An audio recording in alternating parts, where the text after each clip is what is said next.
Hi friends, ನಮಸ್ಕಾರ ಎಲ್ರಿಗೂ. ಇದು ಸಂಡೇ ಕ್ಲಿಪ್ಪಿಂಗ್ ಅಂತ ಹೇಳ್ಬೋದು. ಸಂಧ್ಯಾ ಹಾಗೆ ಅವಳ ಹಸ್ಬೆಂಡ್ ಹಾಗೆ ಮಕ್ಕಳು ಬಂದಿದ್ದರು. ಸ್ಯಾಟರ್ಡೆ ಮನೆಗೆ ಬಂದಿದ್ದರು. ಮನೆ ಹೋಗ್ಲಾದ ನಂತರ ಫಸ್ಟ್ ಟೈಮ್ ಬರೋದು ಅಂತ ಹೇಳ್ಬೋದು ಈ ಕಡೆ ಅವರು. ಹಾಗಾಗಿ ಮಕ್ಕಳದ್ದು ಸ್ವಲ್ಪ ವೀಡಿಯೋ ಮಾಡೋಣ ಅಂತ ಮಾಡ್ತಾಯಿದ್ದೀನಿ. ಅವರು ಅಂದರೆ ಇನ್ಮೇಲೆ ನಮಗೆ ಅಷ್ಟೊಂದು ಯಾವಾಗಲೂ ನಾನು ವೀಡಿಯೋ ಮಾಡ್ತಾ ಇರ್ತೀನಿ, ಅವರನ್ನು ತೋರಿಸೋದಕ್ಕಾಗಲ್ಲ. ಅವರಂದ್ರೆ ಅಪರೂಪಕ್ಕೆ ಒಂದು ಸರಿ ಬರ್ತಾರಲ್ವ. ಇಷ್ಟಕ್ಕೂ ನಾನು ವೀಡಿಯೋ ಮಾಡೋದಕ್ಕೆ ಕಾರಣ ಏನಂತ ಹೇಳಿದರೆ, ರಿಶ್ವಿ ಇದ್ದಾಳಲ್ವ, ಇಲ್ಲಿ ದೊಡ್ಡ ಹೆಣ್ಮಗು ಕಾಣ್ತಾ ಇದ್ದಾಳಲ್ವ, ಅವಳು ನನ್ನ ವೀಡಿಯೋನ ಟಿ ವಿಲಿ ಹಾಕಿಬಿಟ್ಟು ನೋಡ್ತಾ ಇರ್ತಾಳಂತೆ. ಅವಳು ಬಂದ ಕೂಡಲೇ ಹೇಳಿದ್ಲು, ನಾನು ಟಿ ವಿನಲ್ಲಿ ಹಾಕಿಬಿಟ್ಟು ನಿಮ್ಮ ವೀಡಿಯೋ ನೋಡ್ತಾ ಇರ್ತೀನಿ ಅಂತ ಅಂದ್ಬಿಟ್ಟು. ಅದಕ್ಕೆ ನಾನು ಹೇಳಿದೆ, ನಿನ್ನ ವೀಡಿಯೋ ಕೂಡ ಮಾಡಿ ಹಾಕ್ತೀನಿ, ನೀನು ನಿನ್ನನ್ನು ಟಿ ವಿಯಲ್ಲಿ ನೋಡ್ಬೋದು ಅಂತ ಹೇಳಿಬಿಟ್ಟು, ಅದಕ್ಕೋಸ್ಕರ ಅಂತ ಅಂದ್ಬಿಟ್ಟು ಈ ಒಂದು ಸಣ್ಣ ಕ್ಲಿಪ್ಪಿಂಗ್ನ ಇದರಲ್ಲಿ ಆ್ಯಡ್ ಮಾಡಿದ್ದೀನಿ. ಆ್ಯಕ್ಚುಲಿ ನಾನು ಸೋಮವಾರ ಲಾಗ್ ಮಾಡಿದ್ದು, ಅದ್ರ ಜೊತೆಗೆ ಈ ಒಂದು ಸಣ್ಣ ಕ್ಲಿಪ್ಪಿಂಗ್. ಮಕ್ಕಳಿಗೆ ಖುಷಿ ಆದರೆ ನಮಗೆ ಕೂಡ ಖುಷಿ ಅಲ್ವಾ, ಮಕ್ಕಳು ಖುಷಿ ಪಡಲಿ ಅಂತ ಅನ್ನಿಸ್ತು ನನಗೆ. ಹಾಗಾಗಿ ಅವಳಿಗೆ ತುಂಬ ಇಷ್ಟ ಈ ಥರ ವೀಡಿಯೋ ಎಲ್ಲ ನೋಡೋದಂತ ಹೇಳಿದರೆ. ಹಾಗಾಗಿ ಅವಳದ್ದು ವೀಡಿಯೋ ನಾನು ಮಾಡಿದ್ದೀನಿ, ಅವಳದ್ದು. ಮತ್ತು ಶ್ರೀಯಾಂದು ಪರಿಚಯ ನಿಮಗೆ ಆಲ್ರೆಡಿ ಇದೆ, ತುಂಬ ವೀಡಿಯೋಗಳಲ್ಲಿ ತೋರಿಸಿದ್ದೀನಿ ನಾನು.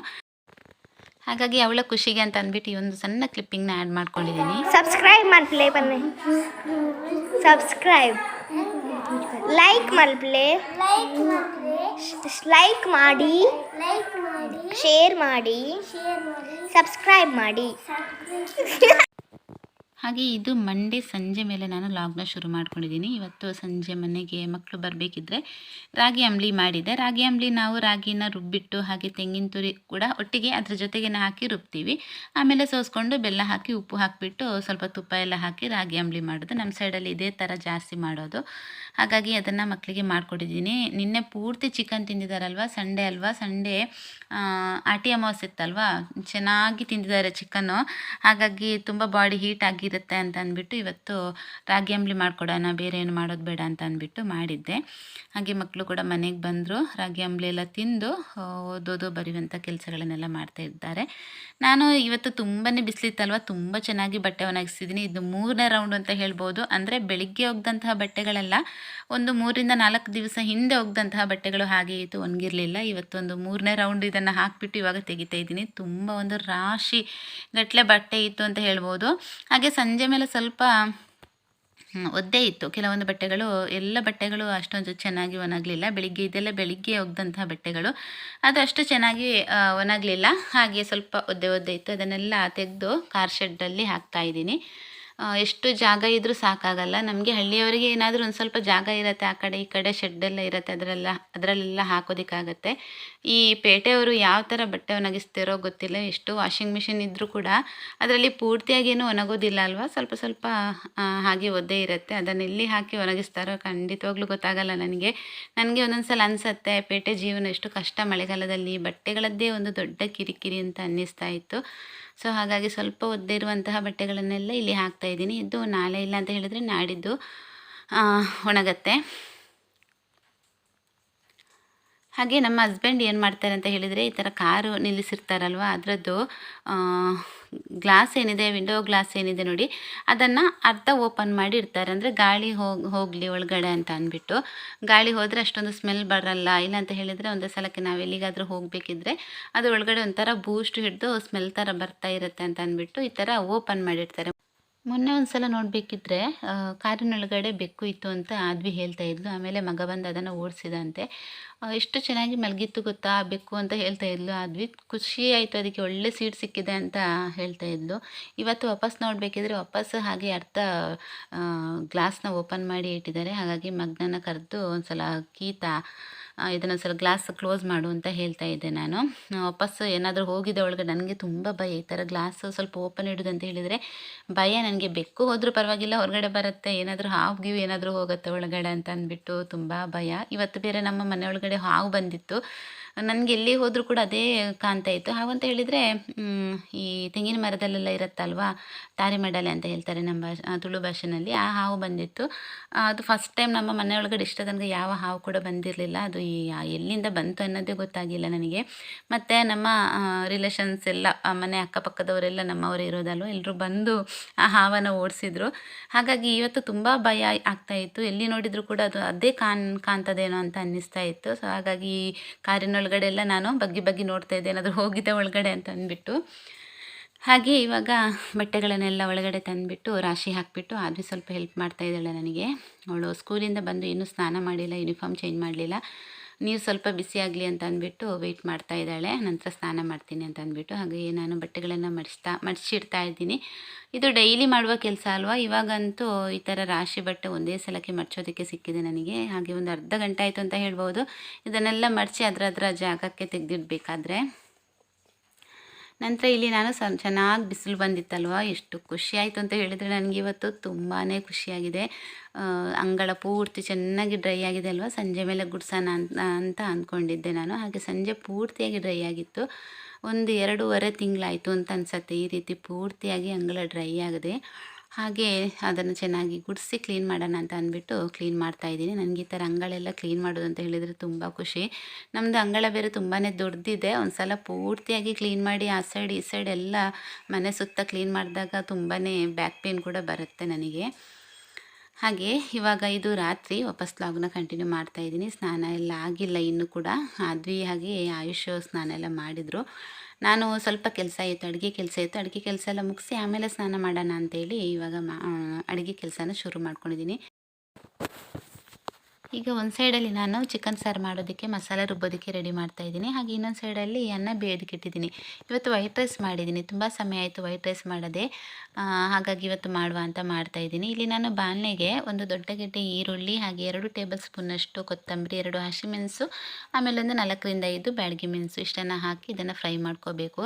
ಇವತ್ತು ನಮ್ಮ ಕಡೆ ಊಟನೇ ತಿಂದು ತಿಂದು ತುಂಬಾ ಬೇಜಾರಾಗೋಗಿತ್ತು. ಯಾವಾಗಲೂ ಎಷ್ಟು ಕುಚ್ಚಲಕ್ಕಿ ಅನ್ನ, ಸಾರು, ಸಾಂಬಾರು, ಫಿಶ್ ಫ್ರೈ, ಚಿಕನ್ ಇದನ್ನು ತಿನ್ನೋದು ಅಂತ ಅಂದ್ಬಿಟ್ಟು ಇವತ್ತು ಸ್ವಲ್ಪ ಚೇಂಜ್ ಮಾಡೋಣ ಅಂತ ಅನ್ನಿಸ್ತು ನನಗೆ. ಈ ಉತ್ತರ ಕರ್ನಾಟಕ ಶೈಲಿ ಅಡುಗೆ ಮಾಡ್ತಾರಲ್ವ, ರಾಗಿ ಮುದ್ದೆ, ನಾಟಿ ಕೋಳಿ ಸಾರು, ವೈಟ್ ರೈಸ್ ಮಾಡ್ತಾರಲ್ವ, ಆ ಥರ ಮಾಡೋಣ ಅಂತ ಅಂದ್ಬಿಟ್ಟು ಇವತ್ತು ಮಾಡ್ತಾಯಿದ್ದೀನಿ. ಸ್ವಲ್ಪ ನಾಟಿ ಕೋಳಿ ಇತ್ತು, ನಮ್ಮ ಅಕ್ಕ ತಂದು ಕೊಟ್ಟಿದ್ರು. ಅವ್ರ ಮನೇಲಿದ್ದಂತಹ ಕೋಳಿನ ಮೊನ್ನೆ ಅವರು ಮಾಡಿದ್ರು, ನಿನ್ನೆ ದಿವಸ ಮಾಡಿದರು ಆಟಿ ಅಮಾವಾಸ್ಯೆಗೆ. ಅಲ್ಲಿಂದ ಸ್ವಲ್ಪ ನಮಗೆ ಕೂಡ ತಂದು ಕೊಟ್ಟಿದ್ರು ಚಿಕನ್. ಹಾಗೆ ಅದನ್ನು ಫ್ರಿಜ್ಜಲ್ಲಿ ಹಾಗೆ ಎತ್ತಿಟ್ಟಿದ್ದೆ, ಇವತ್ತು ಮಾಡೋಣ ಅಂತ ಅಂದ್ಬಿಟ್ಟು ಮಾಡಿದ್ದೀನಿ. ಒಂದು ಅರ್ಧ kg ಅಷ್ಟು ಇತ್ತು ಅಷ್ಟೇ. ಅದನ್ನು ಇವಾಗ ಮಾಡ್ತಾಯಿದ್ದೀನಿ. ಇದು ಕ್ವಾಂಟಿಟಿ ಅರ್ಧ kgಗೆ ಬೇಕಾಗಿರುವಂತಹ ಕ್ವಾಂಟಿಟಿ ಅಂತ ಹೇಳ್ಬೋದು. ಇದು ಚೆನ್ನಾಗಿ ಫ್ರೈ ಆಗಬೇಕು. ಈರುಳ್ಳಿ ಜೊತೆ ನಾವು ಕೊತ್ತಂಬರಿ ಹಾಕಿರೋದ್ರಿಂದ ಅಷ್ಟು ಬೇಗ ಫ್ರೈ ಆಗೋಲ್ಲ, ಸ್ವಲ್ಪ ಟೈಮ್ ತೊಗೊಳುತ್ತೆ ಅಂತಲೇ ಹೇಳ್ಬೋದು. ಅಂದರೆ ಹಸಿ ಆಗುತ್ತೆ ಅದು. ಹಾಗಾಗಿ ಈರುಳ್ಳಿ ಜೊತೆ ಸೇರಿದಾಗ ಹಸಿ ಆಗುತ್ತೆ. ಸೊ ಹಾಗಾಗಿ ಅದು ಅಷ್ಟೊಂದು ಬೇಗ ಫ್ರೈ ಆಗೋಲ್ಲ. ಇವಾಗ ಸಾಕು, ಫ್ರೈ ಮಾಡ್ಕೊಂಡಿದ್ದೀನಿ. ಒಂದು 10 ನಿಮಿಷ ಫ್ರೈ ಮಾಡ್ಕೊಂಡಿದ್ದೀನಿ ಲೋ ಫ್ಲೇಮ್ನಲ್ಲಿ ಇಟ್ಕೊಂಡು. ಹಾಗೆ ಒಂದು ಹಿಡಿ ಕೊತ್ತಂಬರಿ ಸೊಪ್ಪನ್ನು ಹಾಕಿಬಿಟ್ಟು ಅದನ್ನು ಕೂಡ ಜೊತೆಗೇ ಫ್ರೈ ಮಾಡ್ತಾಯಿದ್ದೀನಿ. ಇದು ಸ್ವಲ್ಪ ನಾವಂದರೆ ನಮ್ಮ ಸೈಡ್ ಮಾಮೂಲಿಯಾಗಿ ನಾವು ಮಾಡ್ತೀವಲ್ವ ಚಿಕನ್ ಸಾರು, ಆ ಥರ ಅಲ್ಲ, ಸ್ವಲ್ಪ ಡಿಫ್ರೆಂಟಾಗಿ ಇದನ್ನು ಫ್ರೈ ಮಾಡಿಕೊಂಡು ಮಾಡೋದು. ಈ ಉತ್ತರ ಕರ್ನಾಟಕದ ಸೈಡಲ್ಲೆಲ್ಲ ಇದೇ ಥರ ಚಿಕನ್ ಸಾರು ಮಾಡ್ತಾರೆ, ತುಂಬ ತೆಳ್ಳಗೆ ಮಾಡ್ತಾರೆ. ಅದು ಒಂಥರ ಅಂದರೆ ನೋಡಬೇಕಿದ್ರೇ ಅದನ್ನು ತಿನ್ನೋಣ ಅಂತ ಅನಿಸುತ್ತೆ, ಅಷ್ಟು ಖುಷಿಯಾಗುತ್ತೆ ನೋಡಬೇಕಿದ್ರೆ ಕೂಡ. ಹಾಗೆ ವಾಪಸ್ ಇದಕ್ಕೆ ನಾನು 1 ಗಡ್ಡೆ ಈರುಳ್ಳಿನ ಹಸಿಯಾಗಿ ಹಾಕ್ತಾಯಿದ್ದೀನಿ.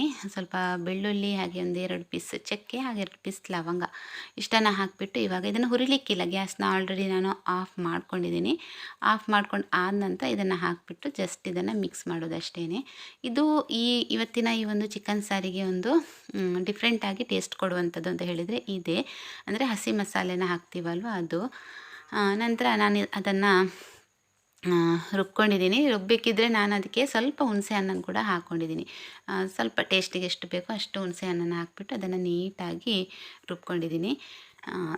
ಫೈನ್ ಪೇಸ್ಟ್ ಮಾಡ್ಕೋಬೇಕು ಅಂತಲೇ ಹೇಳ್ಬೋದು. ಹಾಗೆ ಈ ಕಡೆ ಒಂದು ಮಣ್ಣಿನ ಪಾತ್ರೆ ಇಟ್ಕೊಂಡಿದ್ದೀನಿ. ಮಣ್ಣಿನ ಪಾತ್ರೆಯಲ್ಲಿ ನಾಟಿ ಕೋಳಿ ಸಾರು ಮಾಡಿದರೆ ರುಚಿ ತುಂಬಾ ಚೆನ್ನಾಗಿರುತ್ತಲ್ವ. ಹಾಗಾಗಿ ಮಣ್ಣಿನ ಪಾತ್ರೆ ಇಟ್ಕೊಂಡಿದ್ದೀನಿ. ಅದಕ್ಕೆ ವಾಪಸ್ 1 ಗೆಡ್ಡೆ ಈರುಳ್ಳಿನ ಹಾಕಿಬಿಟ್ಟು ಸ್ವಲ್ಪ ತೆಂಗಿನೆಣ್ಣೆ ಹಾಕಿಬಿಟ್ಟು ಚೆನ್ನಾಗಿ ಇದನ್ನು ಫ್ರೈ ಮಾಡ್ತಾಯಿದ್ದೀನಿ. ಆಮೇಲೆ ನಾಟಿ ಕೋಳಿನ ಹಾಕ್ತಾಯಿದ್ದೀನಿ. ನಾಟಿ ಕೋಳಿ ಹಾಕಿಬಿಟ್ಟು ಸ್ವಲ್ಪ ಉಪ್ಪು, ಅರಿಶಿಣ ಸೇರಿಸಿ ನಂತರ ಇದಕ್ಕೆ ನೀರು ಹಾಕ್ತಾಯಿದ್ದೀನಿ. ಒಂದು 2ರಿಂದ 3 ಗ್ಲಾಸ್ನಷ್ಟು ನೀರು ಹಾಕಿದ್ದೀನಿ ನಾನು. ಅಂದರೆ ಚಿಕನ್ ಪೂರ್ತಿಯಾಗಿ ಮುಳುಗಬೇಕು, ಅಲ್ಲಿ ತನಕ ಇದಕ್ಕೆ ನೀರು ಹಾಕಬೇಕು. ಯಾಕಂತ ಹೇಳಿದ್ರೆ ನಾನು ಕುಕ್ಕರಲ್ಲಿ ಬೇಯಿಸ್ತಾ ಇಲ್ಲ ಇವತ್ತು. ಬದಲಾಗಿ ಈ ಥರ ಮಣ್ಣಿನ ಪಾತ್ರೆಯಲ್ಲೇ ಬೇಯಿಸೋಣ, ಅದು ರುಚಿ ಚೆನ್ನಾಗಿರುತ್ತೆ ಅಂತ ಅಂದ್ಬಿಟ್ಟು ಡೈರೆಕ್ಟಾಗಿ ಇದರಲ್ಲೇ ಬೇಯಿಸ್ತಾ ಇದ್ದೀನಿ. ಒಂದು ಅರ್ಧ ಗಂಟೆ ಬೇಯಬೇಕಾಗತ್ತೆ. ಪೂರ್ತಿಯಾಗಿ ನೀರು ಅದರದ್ದು ಆವಿ ಆಗಬೇಕು, ಅಲ್ಲಿ ತನಕ ಬೇಯಿಸ್ಕೋಬೇಕು ಅದನ್ನು. ಹಾಗೆ ಮಸಾಲೆಗೆ ಸ್ವಲ್ಪ ಹುಣಸೆ ಹಣ್ಣು ಹಾಕಿಬಿಟ್ಟು ರುಬ್ಕೊಂಡಿದ್ದೀನಿ. ನಂತರ ಇಲ್ಲಿ ಚಿಕನ್ ಚೆನ್ನಾಗಿ ಬೆಂದಿದೆ. ನೀರು ನೋಡಿ ಸ್ವಲ್ಪನೂ ಕಾಣಿಸ್ತಾ ಇಲ್ಲ ಅಲ್ವಾ, ಪೂರ್ತಿಯಾಗಿ ನೀರು ಕಡಿಮೆ ಆಗಿದೆ. ಹಾಗೆ ನಾನು ರುಬ್ಬಿಟ್ಟಂತಹ ಮಸಾಲೆನ ಕೂಡ ಹಾಕ್ತಾಯಿದ್ದೀನಿ. ಹಾಕಿಬಿಟ್ಟು ಸ್ವಲ್ಪ ನೀರು ಹಾಕಿ, ಅಂದರೆ ಮಿಕ್ಸಿ ಜಾರ್ಗೆ ಸ್ವಲ್ಪ ನೀರು ಹಾಕಿಬಿಟ್ಟು ಅದನ್ನು ಸೇರಿಸ್ತಾ ಇದ್ದೀನಿ.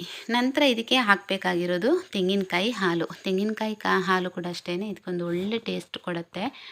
ಒಂಥರ ನಮ್ಮ ಸೈಡಲ್ಲಿ ಮಾಡುವಂತಹ ಚಿಕನ್ ಸಾರಿಗಿಂತ ಇದು ನನಗೇನೋ ಒಂಥರ ಫ್ಲೇವರೆಲ್ಲ ತುಂಬ ಚೆನ್ನಾಗಿದೆ ಅಂತ ಅನ್ನಿಸ್ತು. ಅಪರೂಪಕ್ಕೊಂದ್ಸರಿ ಮಾಡ್ತೀನಲ್ವ, ಹಾಗಾಗಿ ಆ ಥರ ಅನ್ನಿಸ್ತೇನೋ ಗೊತ್ತಿಲ್ಲ. ಹಾಗಾಗಿ ನನಗೆ ಯಾಕೋ ತುಂಬ ಫ್ಲೇವರ್ ಅದರದ್ದು ಒಂಥರ ಚೆನ್ನಾಗಿದೆ ಅಂತ ಅನ್ನಿಸ್ತಾ ಇತ್ತು. ಇಲ್ಲಿ ನಾನು ಒಂದು ತೆಂಗಿನಕಾಯಿ, ಇದು ಸಣ್ಣ ತೆಂಗಿನಕಾಯಿ, ದೊಡ್ಡ ತೆಂಗಿನಕಾಯಿ ಆದರೆ ಅರ್ಧ ತೆಂಗಿನಕಾಯಿ ತುರಿನ ಹಾಕ್ಕೊಂಡು ಹಾಲು ತೆಗಿಬೋದು. ಸ್ವಲ್ಪ ಬಿಸಿನೀರು ಹಾಕ್ಕೊಳ್ಳಿ ಹಾಲು ತೆಗಿಬೇಕಿದ್ರೆ, ತುಂಬಾ ಚೆನ್ನಾಗಿ ಹಾಲು ಬರುತ್ತೆ. ತಣ್ಣೀರು ಹಾಕಿದರೆ ಅಷ್ಟು ಚೆನ್ನಾಗಿ ಗ್ರೈಂಡ್ ಆಗಲ್ಲ, ಹಾಲು ಕೂಡ ಚೆನ್ನಾಗಿ ಬರಲ್ಲ.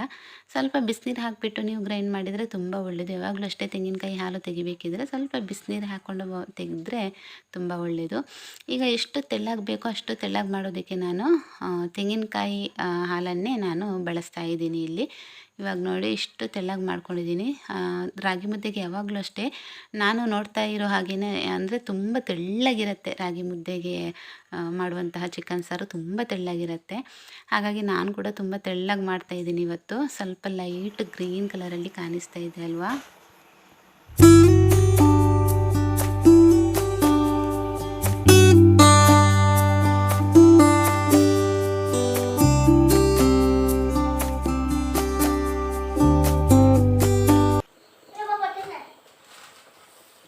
ವಡಾಪಾವ್ ತಂದಿದ್ದೆ, ವಡಾಪಾವು ಹಾಗೆ ತಿಂತಾ ಇದ್ದೀವಿ, ಚೆನ್ನಾಗಿದೆ. ಆದರೂ ಈಗ ಜೋರು ಹಸಿವಾಗ್ತಾ ಇದೆ ಅಂತ ಹೇಳ್ತಾ ಇತ್ತು. ಹಾಗಾಗಿ ಅಂದರೆ ಇವತ್ತು ಸಂಜೆ ಏನು ಇರಲಿಲ್ಲ ಅಲ್ವಾ, ಸಂಜೆ ರಾಗಿ ಮಾತ್ರ ಮಾಡಿದ್ದೆ, ಬೇರೆ ಇನ್ನೇನು ಕೂಡ ಇರಲಿಲ್ಲ. ಹಾಗಾಗಿ ಹಸಿವಾಗ್ತದೆ ಅಂತ ಹೇಳ್ತಾ ಇತ್ತು. ಸೊ ಇವಾಗ ವಡಾಪಾವ್ ತಂದಿದ್ದಾರೆ. ಸ್ವಲ್ಪ ಖಾರ ಇದೆ, ಚಟ್ನಿ ಖಾರ ಅಂತ ಅನ್ಸುತ್ತೆ. ಚಟ್ನಿ ಖಾರ ಅಂತ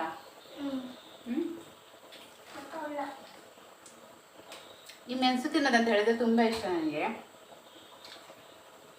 ಜಾಸ್ತಿ ಖಾರ ಇದ್ರೆ ಅಷ್ಟೊಂದು ಇಷ್ಟ ಆಗಲ್ಲ, ಖಾರ ಸ್ವಲ್ಪ ಕಡಿಮೆ ಇದ್ರೆ ತಿಂದಿ. ಇವತ್ತು ಅಷ್ಟೊಂದು ಖಾರ ಇಲ್ಲ.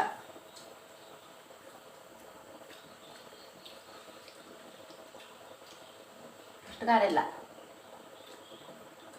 ಚೆನ್ನಾಗಿ ಉಪ್ಪೆಲ್ಲ ಎಲ್ಕೊಂಡಿರ್ತದೆ ಇದಕ್ಕೆ. ಹಾಗೆ ತಿನ್ಲಿಕ್ಕೆ ಒಂಥರ ಅದು ಟೇಸ್ಟ್ ಚೆನ್ನಾಗಿರುತ್ತೆ. ಇದರ ಮಧ್ಯಕ್ಕಿಟ್ಟು ತಿನ್ನಬೇಕು, ಅದು ಇನ್ನೂ ಕೂಡ ಟೇಸ್ಟ್ ಚೆನ್ನಾಗಿರುತ್ತೆ.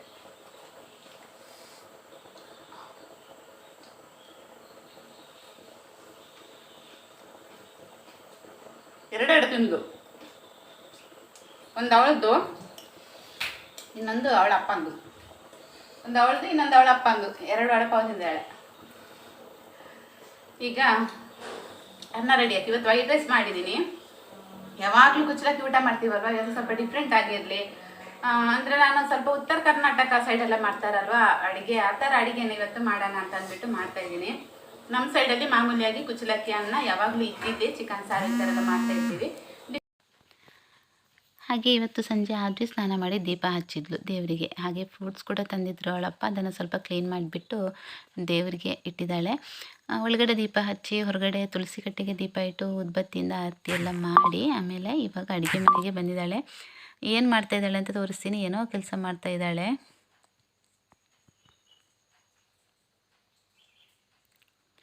ಮೂಸಂಬಿ ಹಣ್ಣಿರುತ್ತಲ್ವ, ಅದನ್ನು ಈ ರೀತಿ ಕಟ್ ಮಾಡೋದು ನೋಡಿ. ಇದು ಇವಾಗ ಅಂದರೆ ಒಂದು ವಾರದಿಂದ ಅವಳು ಕಲ್ತಂತಹ ವಿದ್ಯೆ ಅಂತ ಹೇಳ್ಬೋದು. ಮೂಸಂಬಿ ಹಣ್ಣು ತಂದರೆ ಸಾಕು ಇದೇ ರೀತಿ ಮಾಡ್ತಾಳೆ. ಈ ರೀತಿ ಸೈಡಿನ ಸಿಪ್ಪೆನೆಲ್ಲ ನೀಟಾಗಿ ಕಟ್ ಮಾಡಿ ತೆಗಿತಾಳೆ. ಸ್ವಲ್ಪ ಅದರದ್ದು ತಿರುಳೇನಿದೆ ಅದು ಅದರಲ್ಲೇ ಸಿಪ್ಪೆನಲ್ಲೇ ಹೋಗುತ್ತೆ ಅಂತ ಅನಿಸುತ್ತೆ ನನಗೆ. ಆ ರೀತಿ ಮಾಡಬೇಡ, ಕೈಯಿಂದನೇ ಸಿಪ್ಪೆ ಸುಲಿ ಅಂತ ಹೇಳಿದರೆ ಕೇಳಲ್ಲ. ಇದೇ ರೀತಿ ಕಟ್ ಮಾಡ್ತಾಳೆ. ಕಟ್ ಮಾಡಿಬಿಟ್ಟು ಅದಕ್ಕೆ ಉಪ್ಪು ಖಾರ ಹಾಕಿ ಅದನ್ನು ತಿನ್ನೋದು. ಹೀಗೆ ಏನಾದರೂ ಒಂದು ಮಾಡ್ತಾ ಇರ್ತಾಳೆ. ಅಡುಗೆ ಮನೆಯಲ್ಲಿ ಕೆಲಸ ಮಾಡೋದಂತ ಹೇಳಿದರೆ ಅವಳಿಗೆ ತುಂಬ ಇಷ್ಟ. ಅದು ಎಲ್ಲಿಂದ ಬಂತು ಅಂತ ಗೊತ್ತಿಲ್ಲ, ಯಾರಿಂದ ಬಂತು ಅಂತ ಕೂಡ ಗೊತ್ತಿಲ್ಲ. ನಮ್ಮಮ್ಮ ಹೇಳ್ತಾರೆ ಅದು ನಿನ್ನಿಂದನೇ ಬಂದಿದ್ದು, ನಿನಗೆ ಕೂಡ ಅಷ್ಟೇ ಅಡುಗೆ ಮಾಡೋದಂತ ಹೇಳಿದ್ರೆ ಇಷ್ಟ ಅಲ್ವಾ. ಸೊ ಹಾಗಾಗಿ ಅವಳು ಕೂಡ ಅದನ್ನೇ ಕಲ್ತಿದ್ದಾಳೆ ಅಂತ ಹೇಳ್ತಾಯಿದ್ರು.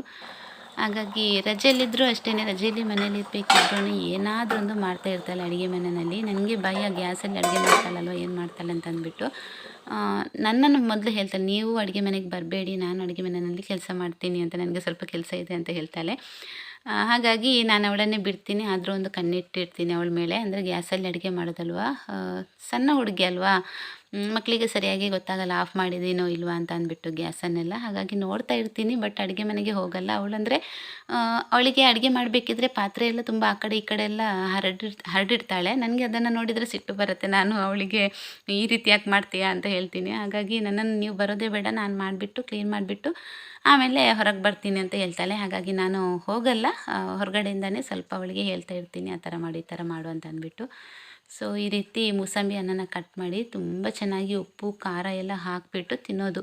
ಅವಳು ತಿನ್ನೋದು, ನಮಗೂ ತಿನ್ನಿಸೋದು, ಎಲ್ರಿಗೂ ಕೊಡ್ತಾಳೆ. ಅವಳೊಬ್ಬಳೇ ತಿನ್ನೋದಲ್ವ, ಈ ಥರ ಕಟ್ ಮಾಡಿಬಿಟ್ಟು ಅವಳು ತಿಂತಾಳೆ, ಹಾಗೆ ನಮಗೆ ಕೂಡ ತಂದು ಕೊಡ್ತಾಳೆ. ಚೆನ್ನಾಗಾಗತ್ತೆ.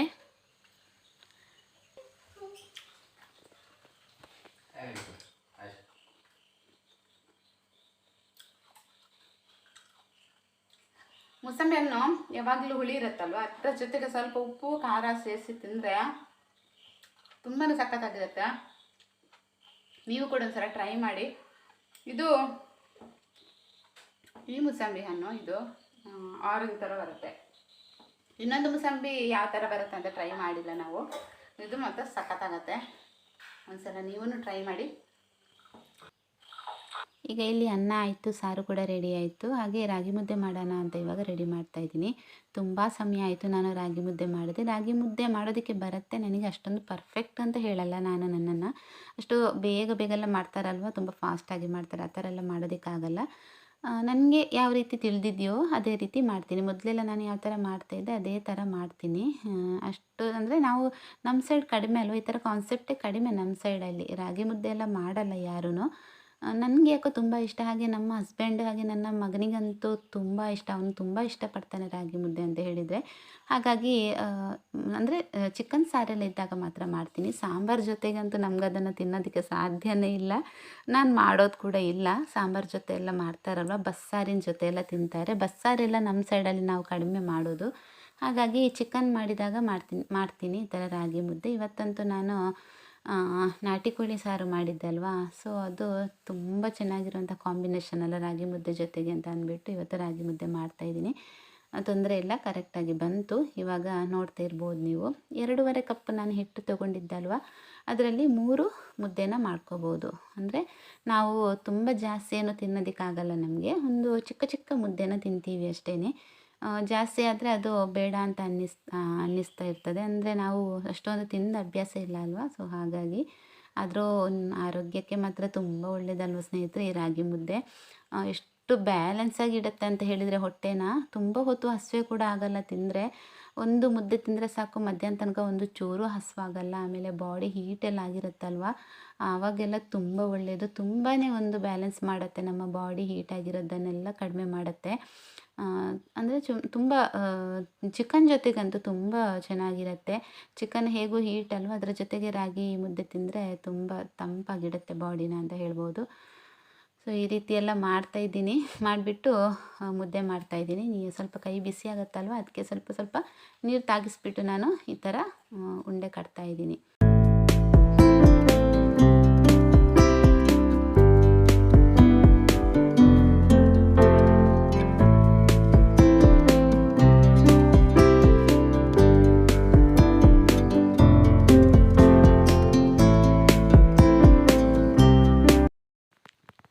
ಹೇಗೋ ಇವತ್ತು ಉತ್ತರ ಕರ್ನಾಟಕ ಶೈಲಿನಲ್ಲಿ ಅಡುಗೆ ಮಾಡಬೇಕು ಅಂತ ಮನಸ್ಸಿತ್ತು, ಹಾಗಾಗಿ ಟ್ರೈ ಮಾಡಿದೆ. ಚೆನ್ನಾಗಿ ಬಂದಿತ್ತು, ತುಂಬಾ ಚೆನ್ನಾಗಾಗಿತ್ತು. ರುಚಿ ಚಿಕನ್ ಸಾರು ಇರ್ಬೋದು, ರಾಗಿ ಮುದ್ದೆ ಇರ್ಬೋದು, ತುಂಬ ಚೆನ್ನಾಗಿ ಬಂದಿತ್ತು. ಇವತ್ತಿನ ಒಂದು ಅಡುಗೆ ತುಂಬ ಇಷ್ಟಪಟ್ಟರು ನಮ್ಮ ಮನೆಯಲ್ಲಿ ಎಲ್ಲರೂ ಕೂಡ. ರೊಟ್ಟಿ ಇತ್ತು, ಬೇಕ್ರಿ ರೊಟ್ಟಿ ಇತ್ತು, ಸೊ ಅದನ್ನು ಕೂಡ ಅದ್ರ ಜೊತೆಗೇ ತಿಂದ್ವಿ. ಇವತ್ತಿನ ಡಿನ್ನರ್ ಅಂತೂ ತುಂಬಾ ಸಖತ್ತಾಗಿತ್ತು ಅಂತ ಹೇಳ್ಬೋದು. ಓಕೆ ಸ್ನೇಹಿತರೆ, ಇವತ್ತಿನ ವೀಡಿಯೋ ಇಷ್ಟೇ. ವೀಡಿಯೋ ಇಷ್ಟ ಆಗಿದ್ದಲ್ಲಿ ಲೈಕ್ ಮಾಡಿ, ಶೇರ್ ಮಾಡಿ, ಕಮೆಂಟ್ ಮಾಡಿ. ಹೊಸಬರಾಗಿದ್ದರೆ ಸಬ್ಸ್ಕ್ರೈಬ್ ಮಾಡ್ಕೊಂಡು ನೋಡಿ. ಸಿಗೋಣ ನೆಕ್ಸ್ಟ್ ವ್ಲಾಗಲ್ಲಿ. ಅಷ್ಟೋ ತನಕ ಎಲ್ಲರೂ ಆರೋಗ್ಯವಾಗಿರಿ. ಟೇಕ್ ಕೇರ್, ಬಾಯ್.